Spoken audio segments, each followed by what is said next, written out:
Hey guys, how you doing out there? It looks like this crazy season for us has finally come to an end. What a year it has been. It didn't officially end for our season until the 19th, which was yesterday.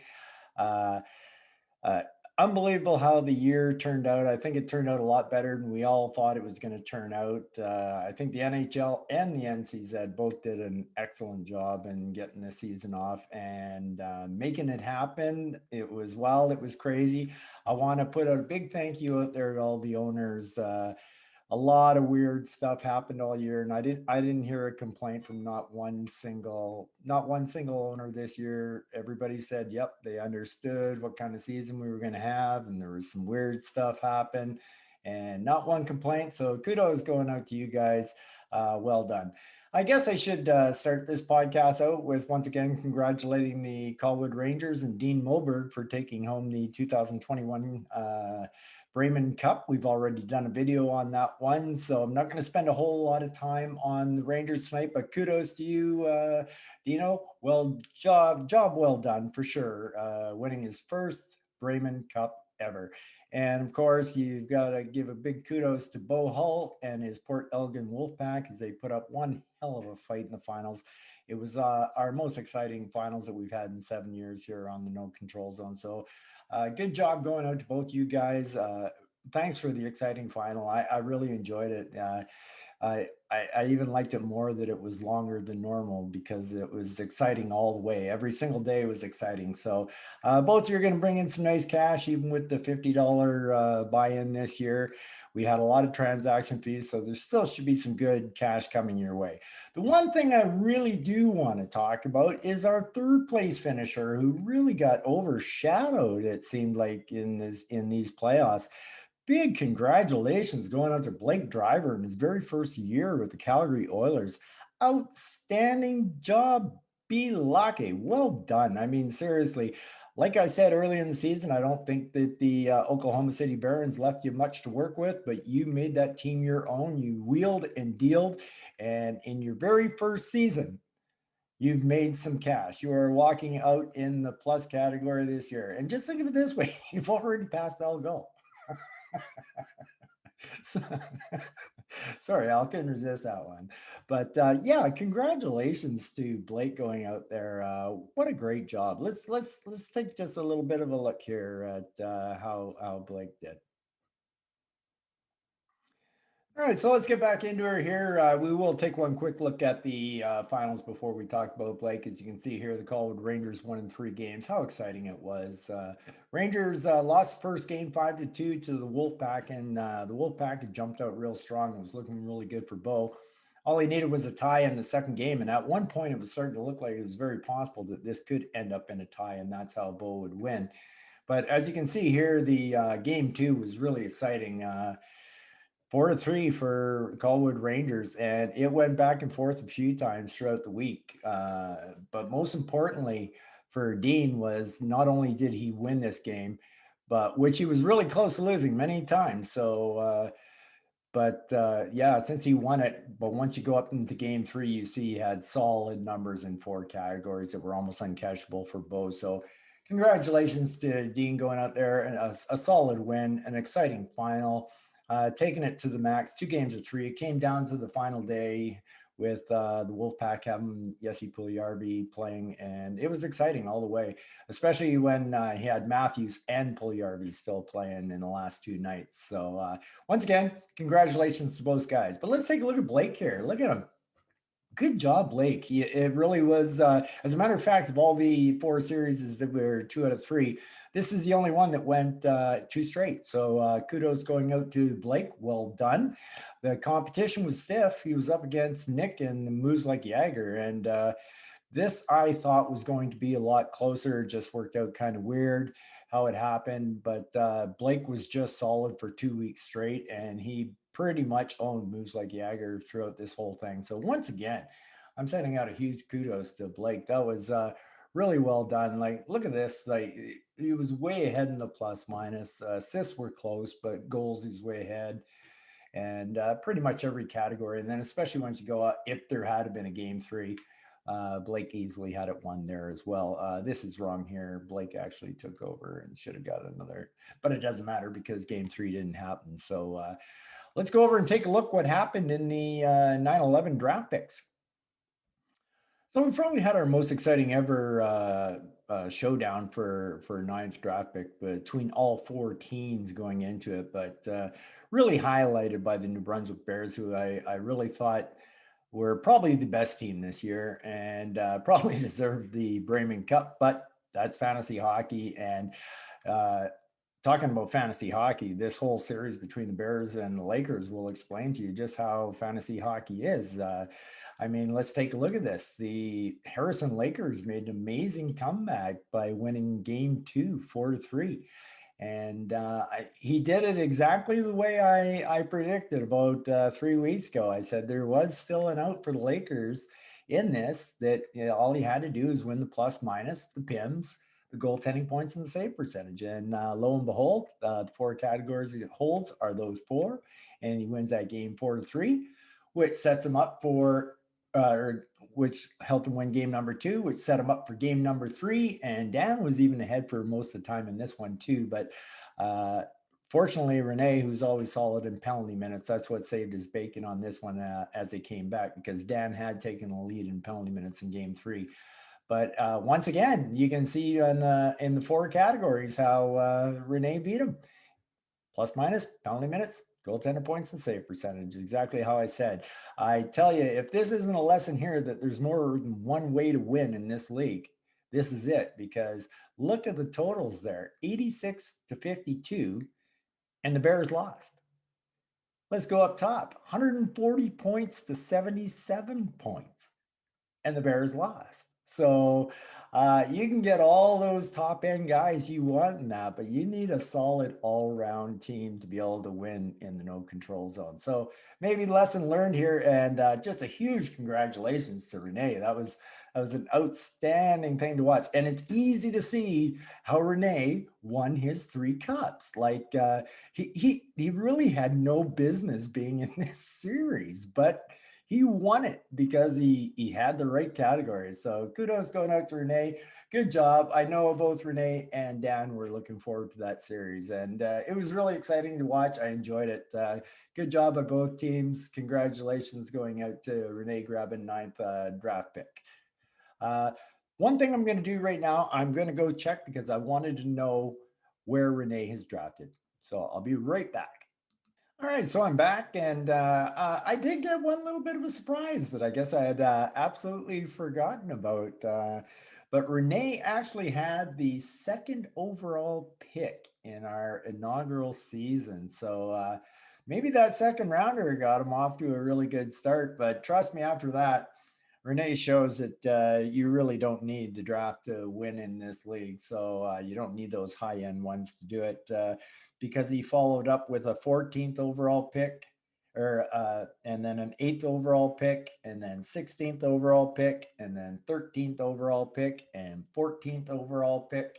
And now next year he's picking ninth. So I guess with him picking ninth, we should probably be pretty scared about that. So yeah, interesting draft history there by Renee. I'd completely forgotten that he drew that number 2 chip in the first season of the No Control Zone. So that's exciting to see. One thing that I was happy to see was my co-commissioner Al, whose team had been, I don't know, slumping for 2 months, 6 weeks at least, and was just doing nothing. He finally comes through in the crunch and wins a series. I'm happy for you, Al. At least your team finally started to play like it was capable of playing. The East Coast Brewers did come back though to put up a fight in this one here. They won 4-3, and that brought it to a game three. But Al had complete control with a 5-2 victory in game three. Well done for Al there. Al's going to be picking up the what will he get? He'll get the 11th overall pick, and Donald will be going the 12th overall pick. And of course, the New Brunswick Bears will be getting 10th overall pick. Congratulations going out to Renee getting the 9th round pick. Now, if you thought the season ended when the Rangers and the Wolfpack were done on May the 15th, not in the control zone. We had action still going on all the way up to the 19th. Let's take a look at the control or to the consolation round. Okay, so here we are at the consolation round, and we had some serious action happening in this one. We had a huge move made by one of our players here, and it actually resulted in moving up a spot. And in this draft, that may be absolutely key for several reasons that we'll talk about in a second. But by about the time that Dean had won the Bremen Cup, at that point in time, the McCollum Mustangs were getting blown out by the Quebec City Outlaws, and they had been right from the get go. However, there was one out for Keith, and it was possible, probably not likely to happen, but it was possible that he might be able to catch JP in assists. I believe he was 9 assists behind JP going into when there was only 3 games in the regular season left, and all 3 of them were the Canucks and the Flames playing. And in that game, in those games, he had Johnny Goodrow going, and as well as JT Miller. And let me tell you what happened in this one. Also, JP also had Edler going, so there was that as well. And Edler did pick up an assist. So basically, Keith had to come back 12 assists in 3 games.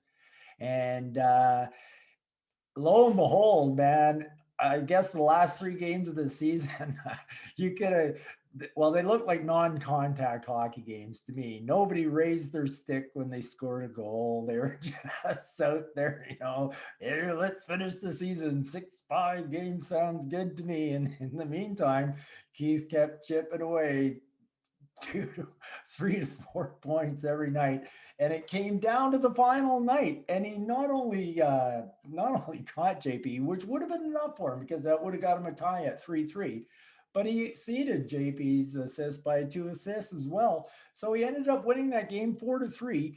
And it turns out to be critical because the McCauley Mustangs move up from 4 spot to 3rd spot. JP, all he needed to do was hold on there and couldn't do it. And Keith slowly caught that spot. And here's the reason why it's pretty big. I feel pretty confident saying that Jack Eichel is going to be available at the 4th overall pick. I'm pretty confident in saying that right now. Knowing myself and knowing the other 2 guys, I'm pretty sure of that. So here we lie. What do? Do you pick Jack Eichel? Well, the guy's got neck problems right now, wants to have surgery on it. Didn't let him have surgery. So is he still going to have the surgery, or is he not going to have the surgery? Is he going to stay with Buffalo and continue to suck in hell, or is he going to get traded? And one of the big teams, there's lots of teams talking about getting him in that. Who knows what happens if Jack Eichel goes over? He could be a fantastic pick at 4th overall. But what about that neck? And then what do you do if you end up if you don't take Jack Eichel and you leave him behind for Ryan Kelly to scoop up with his 5 and 6 picks? He might be more inclined to take that risk than maybe JP. This is a tough decision, I would say, for JP and the Quebec City Outlaws, and I'm glad I'm not in that position and the one that has to make it. So congratulations for Keith for zooming up there. Well done. So it was exciting. I watched it all the way. So I'm guessing a lot of guys bailed on the board after Dean wrapped it up, but I continued to watch and I enjoyed watching it, Keith, and we were texting each night, and that it was pretty exciting. So congratulations to them. And then the Courtney Islanders, they absolutely stomped the Bruins to guarantee themselves 2nd overall pick. And at the time, it didn't look like they even had to beat the Bruins because it looked like the Quebec City Outlaws were going to do the work for the Islanders and just beat the Mustangs, and then the Islanders would have got 2nd overall pick. But if they didn't come through and beat the Bruins, who at the time were undefeated, they would have lost a spot. So they guaranteed 2nd spot. So the Islanders absolutely, they started slow. They were off losing right off for the first 2-3 days, and then they just took over and hammered the Bruins in almost every category. They almost doubled them. Points, assists, goals, plus minus everything there. So anyway, the final standings for those draft picks will be Bruin up and Suds. Great job by Ryan Kelly on how he went about getting this 1st overall pick. Job well done throughout the entire year. The Courtney Islanders going to be getting a fantastic player as well. great job by the Macaulay Mustangs picking up that spot with final day of our no control zone season. It was pretty exciting stuff. And good job, good job for JP for for putting $100 or $50 in the league this year. Good job, man. So let's go on to the fifth pick, which we knew had already been wrapped up by Flying Colors, and they won anyway, beating the Flames 7-0. That could have hurt the Flames by losing that game. They could have lost the 6 overall pick if Sealand had won. Unfortunately, Sealand couldn't beat Pitter Patter. They dropped a 6-1 decision to Pitter Patter, which was huge for Steve Brandt. He finally got some good news in these playing rounds. He was this close to getting into the 1-4, and then he had to go up against much better competition in the 5-8, and he actually moved up a spot to 7. So good job, Steve. Well done on that. So that pretty much wraps up our consolation round. So why don't we take a look at the final draft board and what we're going into next season with. Of course, this is barring, though I'm sure there'll be trades in that first month before the season starts. But going into that first month, this is what the draft board will look like.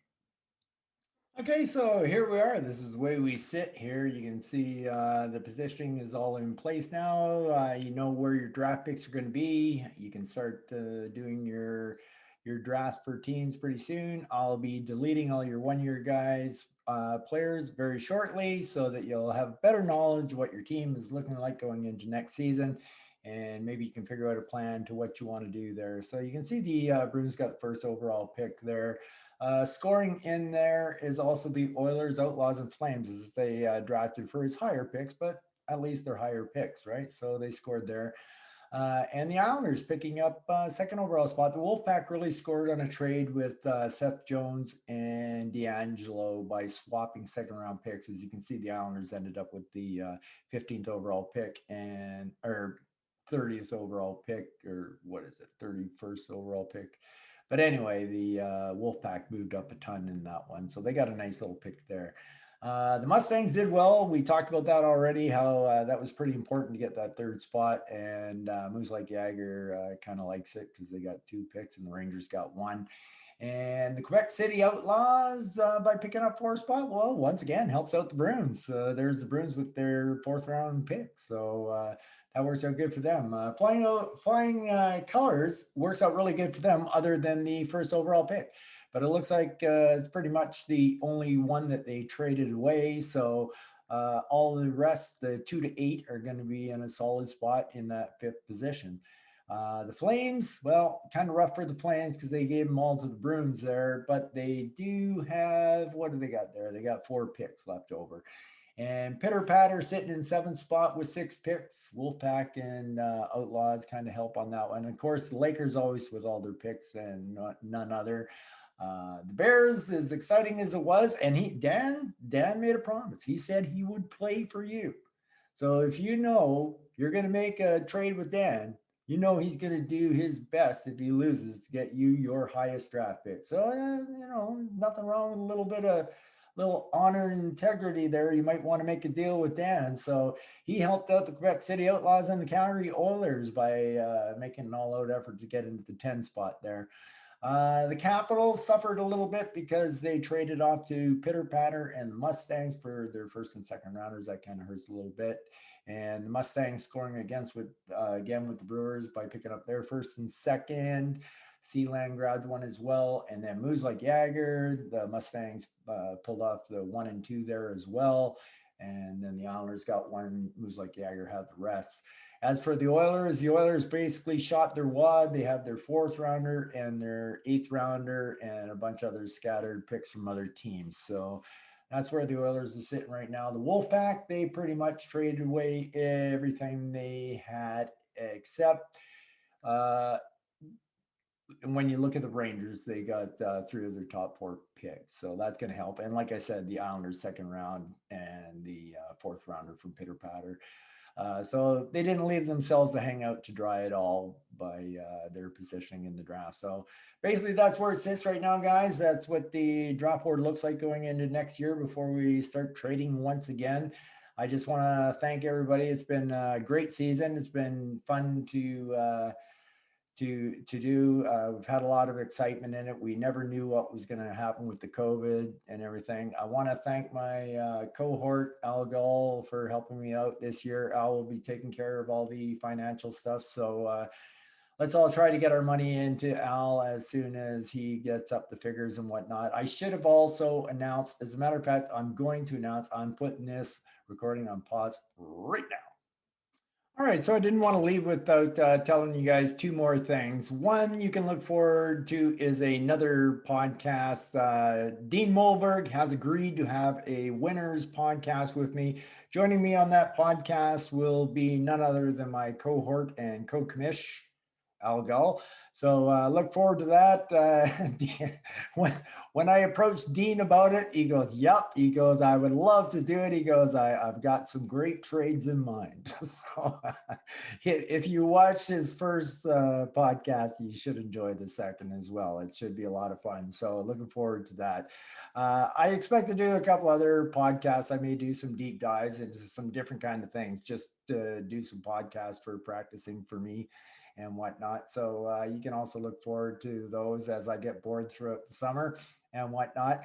The one last thing that I did have to pause the video for so that I could be able to tell you is I wanted to announce to you who the 7 category winners are, which also pay out cash. I don't Here's the thing. I remember trying to push these categories up to $25. They were 15.